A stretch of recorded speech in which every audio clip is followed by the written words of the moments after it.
বয়স যার ভয়েসের কাছে হার মানতে বাধ্য,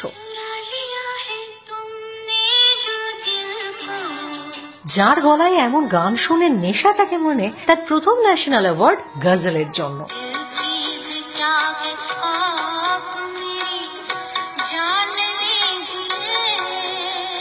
কত ভাষায় কত গান যে গেয়েছেন আর কত পুরস্কার যে পেয়েছেন। দাদা সাহেব ফালকে থেকে পদ্মবিভূষণ সব তাঁর ঝুলিতে। এমনকি তিনি প্রথম ভারতীয় গায়িকা যিনি গ্র্যামির জন্য মনোনীত হন।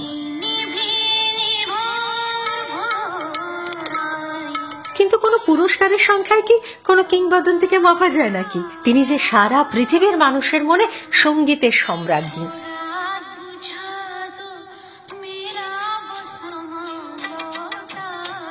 এভারগ্রিন আশা ভোসলেজি, জন্মদিনে অনেক শুভেচ্ছা।